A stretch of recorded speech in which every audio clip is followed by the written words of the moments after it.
and Greg Gutfeld is back. It's 5 o'clock in New York City, and this is The 5.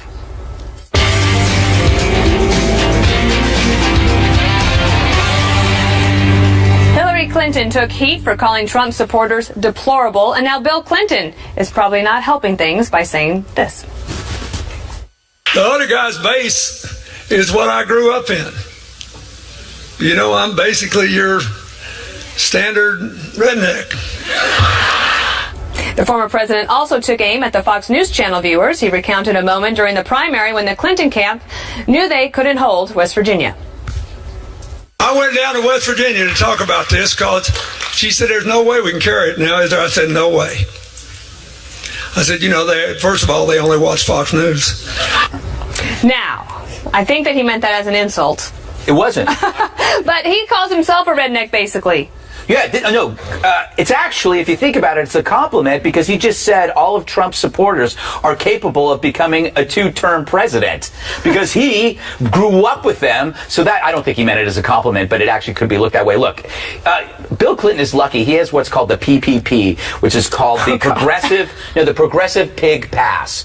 As long as you are a progressive leftist, nice recovery, you can get away with it. You can get away with anything. That's why you remember that the staunchest defenders of Bill Clinton during the sex scandals were feminists who targeted the accusers like his wife had done and implied that everything was consensual. It's because as long as you are progressive and you are on the political side of a feminist, you can get away with anything. And that means denigrating entire groups of people, targeting women because, you know, they had sex with your husband. As long as you're for feminism and for empowerment, you can do whatever you want, as he has proved. It is kind of irresistible for a lot of people on the left, Eric, for them to denigrate Fox News viewers or Fox News hosts and things, even though they would like to come on the show sometimes, especially when they write books. Very nice. So I also think it was a compliment. I don't think he meant it as a compliment, but I'd certainly rather be a redneck than a limousine liberal, or redneck than a intolerant liberal or a left-wing nut. That said, that's just me. But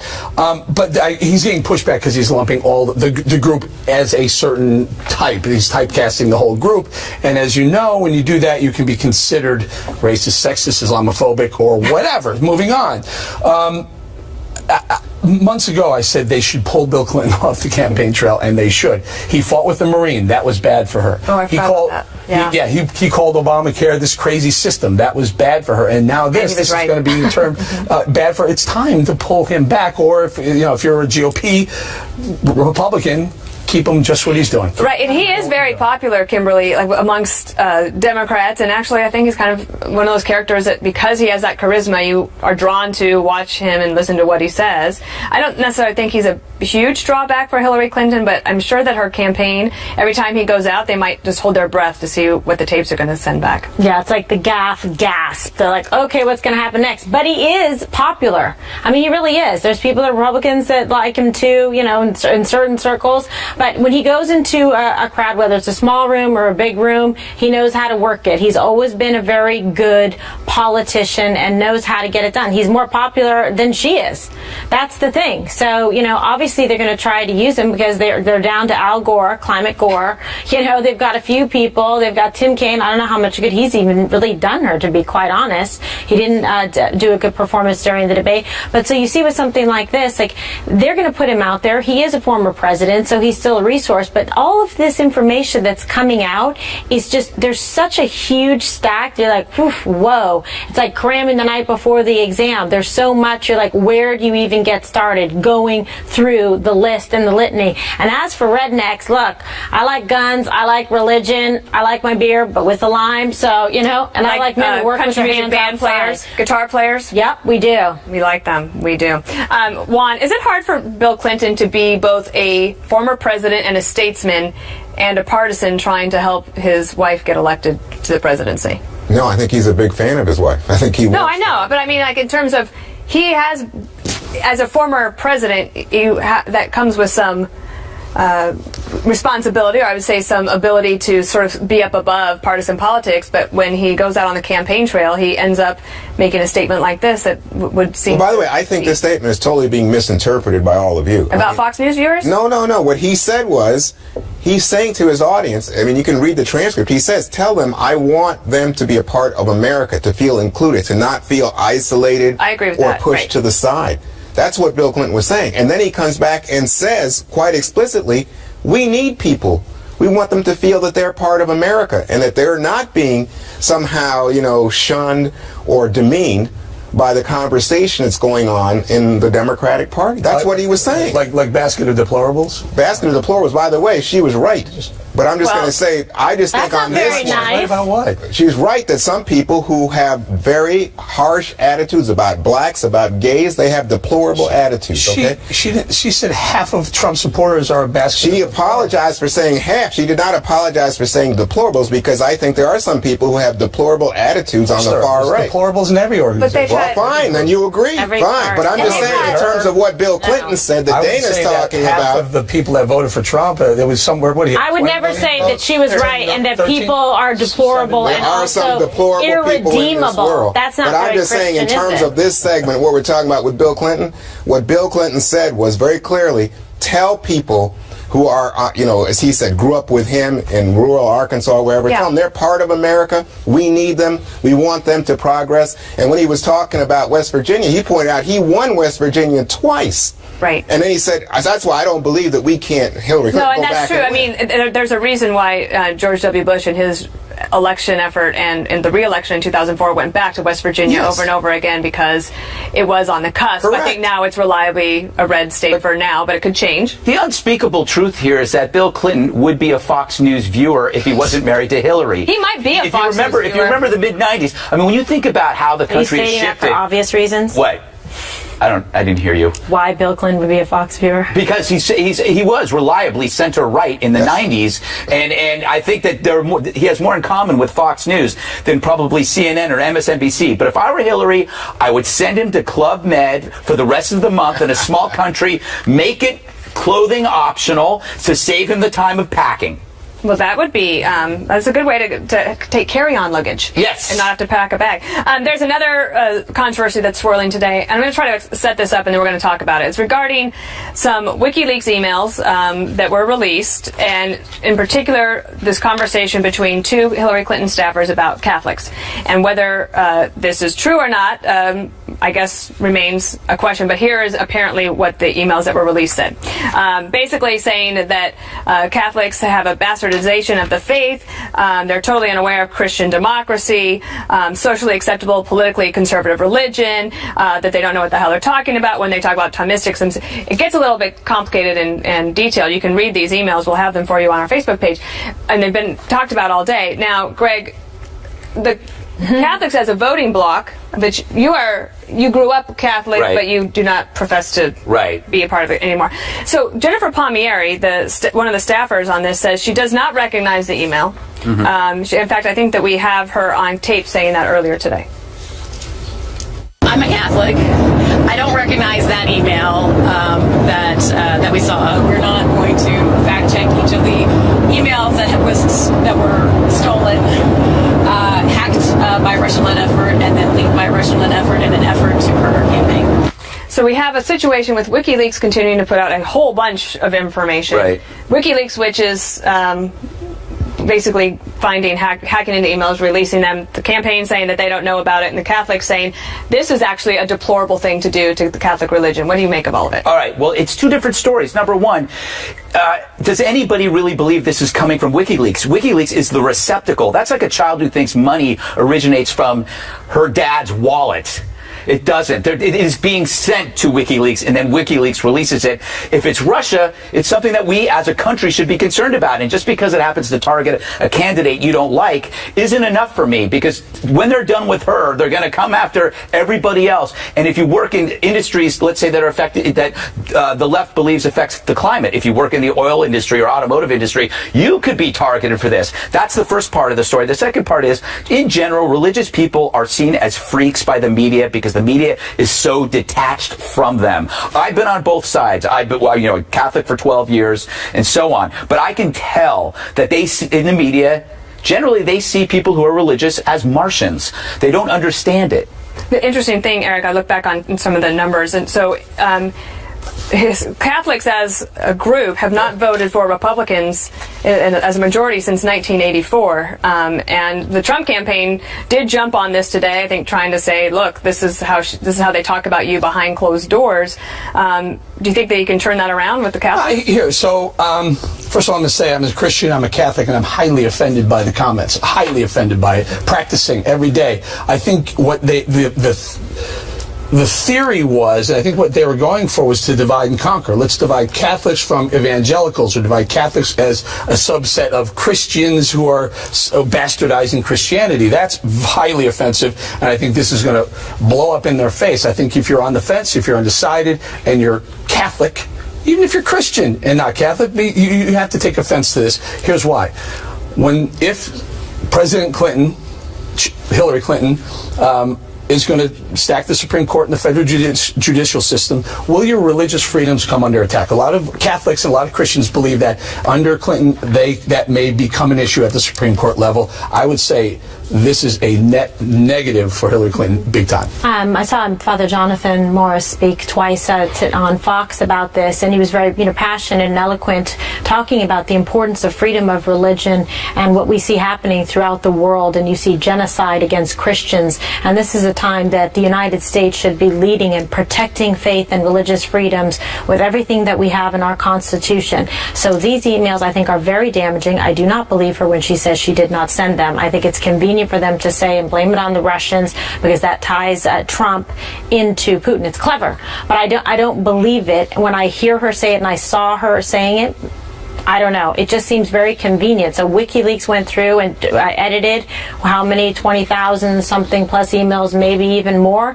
It's a bit much to swallow. So I just, and as a Catholic too, I mean, but this is not really a surprise to me. You don't think the Russians are involved? Well, I don't know if it's Russians or the Chinese or doesn't that bother you? The North Koreans. Of course it does. Medvedev said it's of course it bothers me that anyone thinks let's get one. It bothers me if it's somebody here doing it.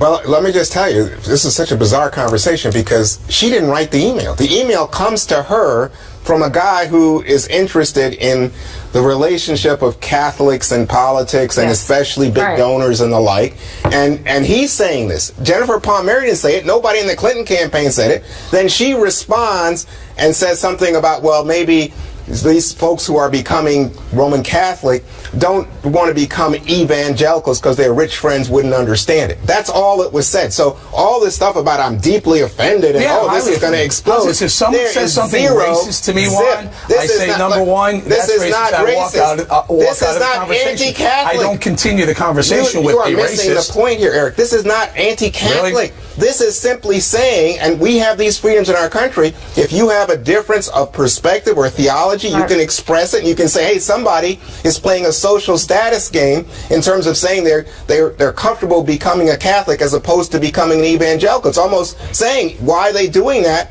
Because if they're truly, really having this kind of conversion, why don't they become an evangelical? So I don't get, I mean, you guys, it looks to me like you're trying to find something to give something but he has to a right Trump to or be some able to reason to find agreement. He has a right to be able to say if he finds that I'm just saying, on his religion, just like I do. But let's just be clear. Jennifer Palmieri did not write it. If I'm having a conversation, a cup of coffee with someone on the corner who happens to be throwing out racial epithets left and right, using it, and I stand there and continue this conversation, and you walk by, don't you say, Bong, what is wrong with you? Why would you walk away from that? There were no epithets. The man was expressing. But really, because I feel being called bastardizing Christianity. It wasn't bastardizing. Highly offensive. There is a key difference that someone has to make clear at the end of this segment. Go ahead, Greg. Okay, religion is a set of ideas. Right. Okay? Any religion, whether it's Islam, Buddhism, Catholicism, you name it, it's a set of ideas. It's not race.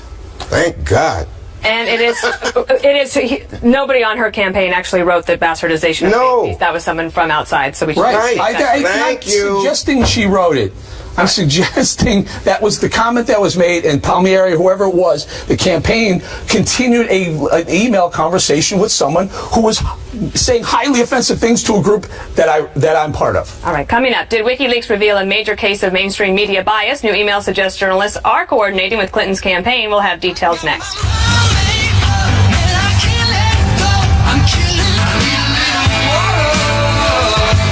New allegations of mainstream media corruption and collusion after thousands of emails are leaked from WikiLeaks about Hillary. First, Bill O'Reilly exposes the media is in the tank for Clinton. Watch. I think everyone can agree, except for the media organizations that now have ordered their employees to destroy Trump. There's at least 3 of them. And I can't say who they are right now because I don't have it nailed down, but I am 100% convinced. And these media organizations have actually put out, if you support Trump, your career is done here. All right. And that's how intense it is. News organizations have sent, not officially, but through the, corporate grapevine, that we don't want anybody supporting Trump. And if you study it, you can see which ones they are. Well, if there's any question about media bias towards Hillary, we have a few examples from WikiLeaks. Former CNN employee, now interim DNC head Donna Brazile, sent an email to Clinton's communications director, Jennifer Palmieri, raising concerns about a question slated for CNN's town hall the following day. It says, quote, "From time to time, I get the questions in advance. Here's one that worries me about HRC." Now, Brazile denies that allegation. In another email to Podesta, debate moderator John Harwood of CNBC wrote, quote, "I imagine that Obama feels some sad vindication at this demonstration of his years-long point about the opposition party veering off the rails. I certainly am feeling that way with respect to how I questioned Trump at our debate." KG, I want to start with the Donna Brazile. From time to time, you get some information. News organization says, hey, we have this information, but it's embargoed until 6 o'clock. It's embargoed till 8 o'clock. It's embargoed till this event happens.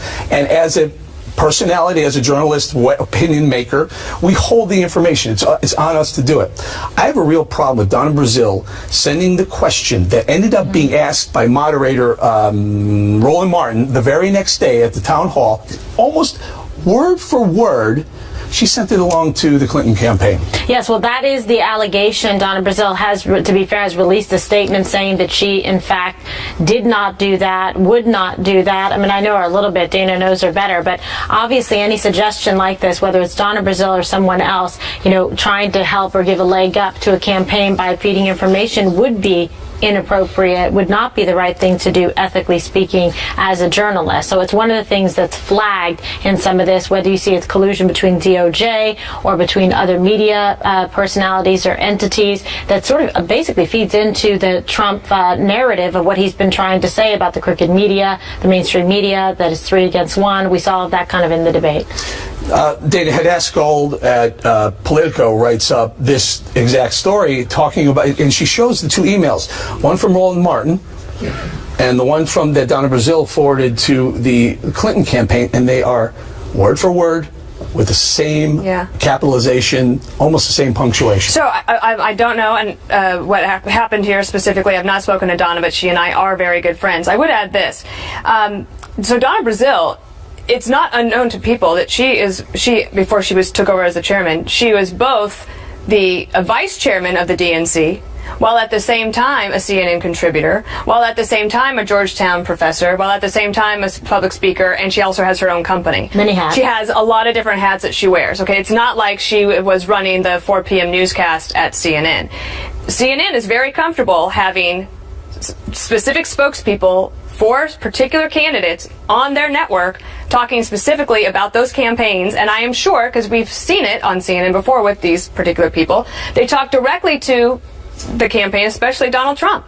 We see that with Corey Lewandowski, and I don't know if that means that anybody actually gives Corey Lewandowski information to give to Trump. I actually kind of don't care, but I do think that we hold political journalists and opinion makers to a different standard than journalists. I think we do that here. We do that at newspapers all across America. That happens. So I agree this does not look good. I don't know in the big scheme of things if we should be that shocked, because if these 2 things are going to be combined and that's going to be allowed, you could expect this could probably happen. It's one of the reasons I don't do any Republican events. I still have a problem with it. I still have a problem with almost the exact wording being forwarded to the Clinton campaign in a day prior before the town hall. Am I wrong? I actually think Donna Brazile should step down as the DNC chair. Why? I think it's completely unethical. When you're told to embargo stuff, you embargo it, or Well, first stuff of all, like she this said happens. she didn't do it. Well, But we can sit down and go, no, I read it. I mean, I it's read very it. extensive. But what I'm saying is, she said she didn't do it. But the key here is, I think, what Dana said, which is CNN hires Corey Lewandowski from the Trump campaign. They're paying him while the Trump campaign is still paying him. And you see that Donna is known. It's not as if Donna, unlike Lewandowski, doesn't say, "Oh, I'm not vice chair of the DNC." She was very clear who she was and what she was doing. But the second point is this. If she then gets a note or something from, I think it was from Roland Martin about a question, or is... It was the same question. They're engaged in discussion. It's the exact worded... I'll finish. If I can finish, I will. That Roland Martin is talking to Donna Brazile about a question, and Donna says to these people, I have concerns about this question. Is that, in her mind, forwarding? She says she didn't do it, but in my mind, that would be a violation of some kind of journalistic standard. It was forwarded. It was forwarded to the campaign. Roland Martin was the questioner on the CNN town hall the next day, and he doesn't work for CNN. My problem is with the personalities, not the network. But CNN, by the way, said that they didn't do it. Yeah. They didn't. Okay. It's like getting a polling results that are embargoed till 6 o'clock. We don't talk about it. We wait till 6 o'clock. We'll be electrocuted if we take Brett Baer's polls. The real big question is, why does this bias occur? Because the same type of person generally who enters a media career is the same person who has liberal leanings. There are studies that show that. So the conclusion is, if you want to change this, it is time for conservatives to infiltrate. You need more conservatives and more libertarians in this vocation. It's been a liberal playground forever, and it needs a total renovation. I avoid the WikiLeaks stuff. You know why? Because I think it's immoral to go through people's emails. You don't have to look at WikiLeaks to find liberal bias. All you have to do is go to TMZ reported, which actually is fairly accurate, that NBC planned to use the Trump audio to influence the debate and the election. Okay, that is kind of a big deal. They dropped it at a certain point. That's not WikiLeaks. You don't have to go to WikiLeaks to find this stuff.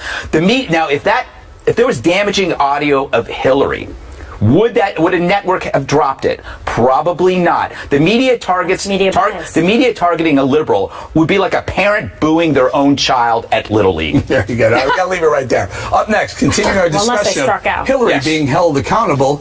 Clinton's camp may have been colluding with the Justice Department on her email investigation. New details when we return.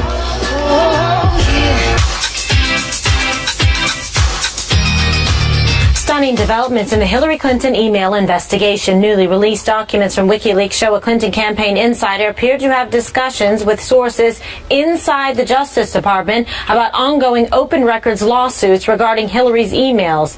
In an email from May of 2015, Clinton's campaign spokesman Brian Fallon said, quote, DOJ folks informed me there is a status hearing in this case this morning, so we could have a window into the judge's thinking about this proposed production schedule as quickly as today. Trump hammered Hillary about the scandal on the trail this afternoon. Listen. Department of Justice fed information, think of this, to the Clinton campaign about the email investigation so that the campaign could be prepared to cover up her crimes. This corruption and collusion is just one more reason why I will ask my Attorney General to appoint a special prosecutor. We have to investigate the investigation. Okay, so Dana, is this something that works and resonates based on the information we're getting? Well, for his crowd, for Donald Trump's rallies, they will love it. They'll eat it up. I have to say, though, having worked in a situation where you have investigations of public officials and you're dealing with the Justice Department, that I don't know who Brian Fallon spoke to, but DOJ folks, one of the things that we had to do with the U.S. Attorney scandal, for example, which was really a baloney scandal. I wish I was press secretary again. I could go back and do that one over. There was a designated person, a lawyer, who was designated for both parties to talk to, which acted as the sort of the neutral party. That to me makes total sense and is proper and is fine. The thing that is funny to me about this is that one of the emails says that her communications team, and maybe not just communications, believed that the email story that had just broken would be over in a weekend. they thought it was going to be no big deal, and it has actually been the biggest deal of the campaign. Even Bernie Sanders couldn't stop it from being a big deal. No, for sure, and it mattered to his supporters, and we still see in the polling that when you would ask people and the exit polling during the primaries, it did matter. The emails definitely resonated with people, so which gave rise to the whole crooked Hillary Clinton type of moniker. All right, Bowling, so what do you make of this? It's collusion. Yeah, I don't know. I mean, I don't know enough about it. I honestly can't. I'm trying to figure out what actually is the accusation. I do think that staying on the emails is important, and I think the FBI made a mistake in suggesting they were done with the case. I would like to see them continue to investigate, because I think as you keep pulling at the string on the sweater, eventually it unravels, and I think there's more there. Again, there's a reason 33,000 emails were bleach-bitted to oblivion. They can never be brought back again. There's a reason, because they wanted to make sure those were never seen. Now, there's enough stuff in it. We realize somewhere in between what they got rid of, stuff that's innocuous, and some of the stuff that we're talking about now that they didn't get rid of, they couldn't get rid of, and we still find highly concerning. That means the stuff that they got rid of had to be even more concerning, because there's a lot of stuff that's inane that they left in. So whatever these 33,000 is, I mean, we're speculating on it, but you're about to 27 days to elect the president. Do you want someone that would go to that extent to hide some of the information? There's got to be, despite a subpoena in place. Fire. Yeah, despite a subpoena in place. That's problematic. All right, Greg, so how do you see this? Do you think this is something that works? Well, again, I'm going to go back to what I always say. I don't like commenting on purloined emails, because it's going to happen to Fox News as well. Just get used to it. This will happen. Julian Assange has no partisan love for us. So it's not like, once he's done doing this, he'll do something else. Having said that, you can talk about the email situation without WikiLeaks, because the fact is, it's the same argument that we've always had, is that you can't trust someone with national security when you can't even trust them with classified information on their email. The difference here, though, Greg, is those emails are supposed to be held in case they were ever subpoenaed. That's the difference between WikiLeaks breaking into the State Department server or emails and a private person's emails. And we're not talking about her, hey, what are you doing this weekend? We're talking about what did she do as official business. Yeah. Well, and again, WikiLeaks didn't break in. The idea that I don't know. I just find it interesting that if it were another team sport, if it was a politician that we liked, we would be screaming outrage. Okay. All right, Juan, so do you think this is something that her campaign should be worried about? Because obviously Trump is making hay out of it on the campaign trail. He makes hay with his folks who are looking for any reason to demonize Hillary Clinton. How about this? But the fact is that this was Brian Fallon, by the way, who used to be the spokesman at Justice. So he's communicating with people he knows about what is going to be a public hearing. Right. And it was public knowledge of a public hearing. So it's not exactly any secret, but Trump and anybody else that's trying to drum up some drama can do it. But this is really thin gruel for a candidate that, it seems to me, has bigger problems with his own party. Me instead, I prefer Irish oatmeal. Delicious. All right, when we return, the gloves are coming off with only 1 week to go before the final presidential debate. Trump and Clinton are slamming each other harder than ever. The latest battle from the trail next.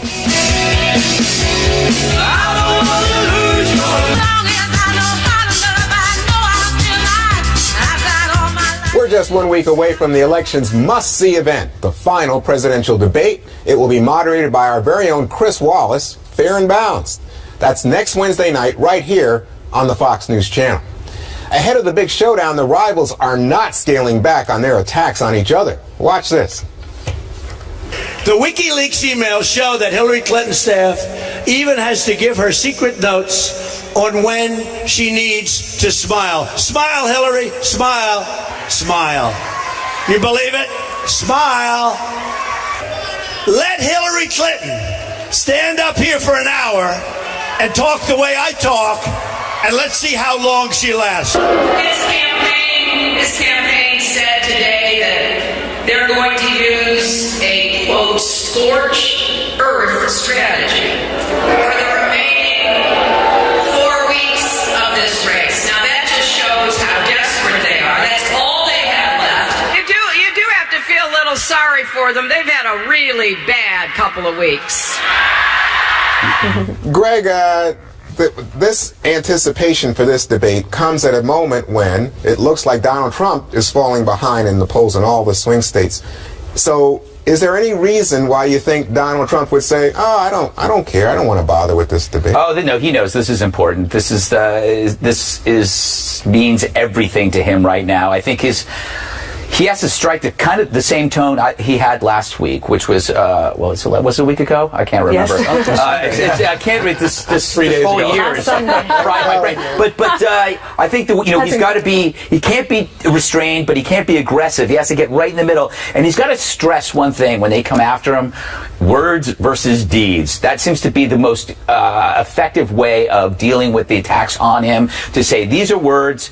Here are her deeds. And if he just sticks to that, that's great. I think it's awesome that only Fox News has the debate. I think that's incredible. Wow. And happy birthday to Chris Wallace. Chris Wallace, who's 69 today.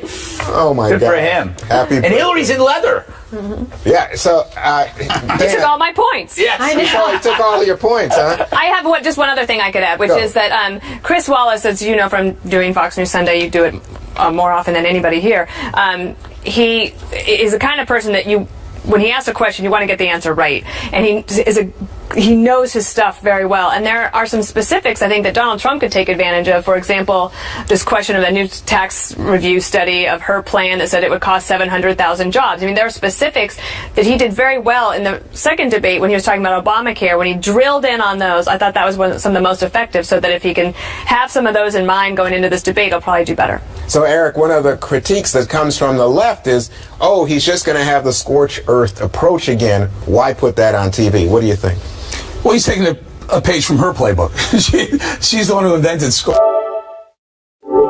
earth. The Clintons, Bill and she has. So, look, Greg's right. This is it. This is his final act on Broadway. He's got to bring it or forget it. And don't forget, after that, we're only a couple of weeks away, maybe 2 weeks away from the election. He also has to make sure he has to thread that needle where it's not over the top, because he's got the brand to protect in the event he doesn't win the election. He's got to make sure he can go strong enough where you go, I want to vote for that guy, but not so strong you go, I don't like that guy if he's not the president.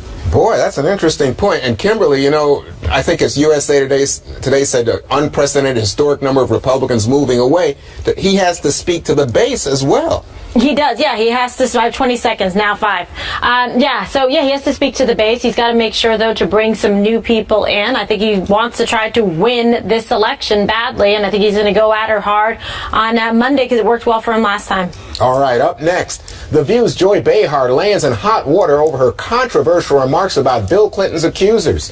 So is she sorry? Details when the 5 return.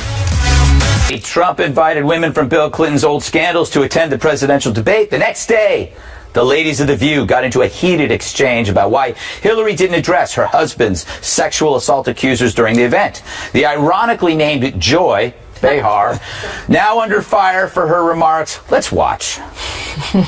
To your point, which was if a woman sleeps with your husband, you're not going to necessarily embrace them. I wonder why she didn't have. That's why when he brought up these allegations, I wonder if she missed the opportunity to address it in a way that the public would understand that that's just not how you behave. The big issue. I would like to apologize to those tramps that have slept with my husband. Maybe she could have said that.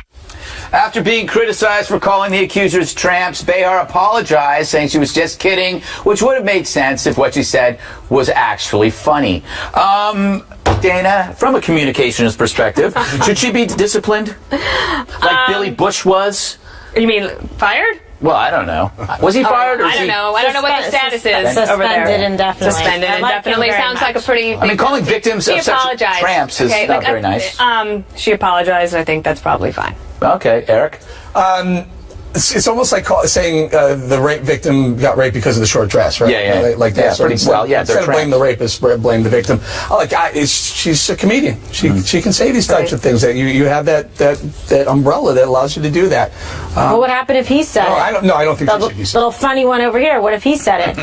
Oh, no, who are not you talking allowed. about? Yeah, not you. Funny. Sorry. Yeah, no. And if you work for a company, they have a right to fire you for whatever reason. It's not freedom of You say speech. boo Right? the wrong way. Yeah, right, Kimberly? Right, but I mean, so what do you think? I mean, do you think that there would be a double standard if a guy said it, or for girls? I don't know. Yeah. No, if it were a, let's say a Republican target who was targeting women, Joy wouldn't call the victims tramps, correct? If it was a Republican, if it wasn't Bill Clinton, Right. if it was somebody else, Donald she Trump. wouldn't call the victims tramps. oh, yeah, Probably a fair You know what I thought? I thought it was that she was saying that a woman, from a woman's perspective, Yes. somebody who's messing around with your husband, that woman's going to be pretty angry at that set of women. I guess that's what she was But not saying. all of them were voluntary. Yes, these were alleged sexual assaults, like rapes, where there was physical injury But I that think was there was alleged. there was one alleged, but even that has never gone to court. Nothing's ever been proven. But I think this was on an emotional level, is the way I took it.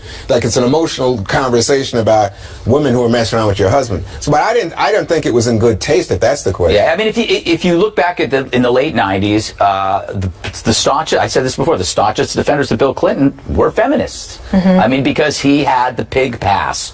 As long as you're a progressive, you can get away with this stuff. That's where they came up with Move On. Yeah, that's right. MoveOn.org. Yes, indeed. That worked. Wow. All right. On that 20 note, years later, we're still talking about it. Yep. One more thing is up next. I'll kick it off. Remember this song? Way to hit it. That reminds me, we're going to Vegas for the debate, so check us out, too. And yes, happy birthday, Chris Wallace. If you were here, I'd give you a taco. All right, so Yum Brands, how appropriate the name. CEO Greg Creed, also a cool name, who ran Taco Bell for 8 years, was interviewed this morning. He dropped an amazing stat that we all are very interested in. Dana fed this to me. Do you like that? Pun intended. He claimed about half of the U.S. population eats Taco Bell every month. That's amazing. I think it's fantastic. And that the average person goes there every 11 days. Well, it's also very affordable, and they've been working on very healthy ingredients. So I have some here to celebrate. Chicken for Juan, chicken for Dana. Bowling's going out to dinner with his wife. Greg is starving himself, anorexic. I am not, so I'm having a beef taco. These are delicious. Last time I checked, how much were these? They're like 99 cents. I have to tell you, they have improved on the whole ingredients. All right, Greg, you're next while we eat. Well, that's delicious. There's going to be a line at the porta potty. All right. I won't have to cut you. Greg's Halloween tips. All right, it had to happen. You know, whenever there's like a sudden celebrity, there's always a costume that comes up. In this case, remember Ken Bone? He was the real star of last week's debate. Now he has his own Halloween costume. It is officially called Sexy Undecided Voter. It looks to me like a server's uniform at a themed restaurant. But you've got the red sweater and I guess those pants and a mustache. So whoever came up with this was just dialing it in that morning because this costs over $100. Come on. You can look You get a sweater for less than It's that. a yoga outfit with a mustache. Exactly. Okay. Eric is next. He has a whiteboard. Very, very quickly, because tonight, one of my favorite new shows, Designated Survivor's on. So I want to go through what the Designated Survivor actually is. The presidential line of succession is the president, then the VP, and then the Speaker of the House is third. And if he happens to be incapacitated,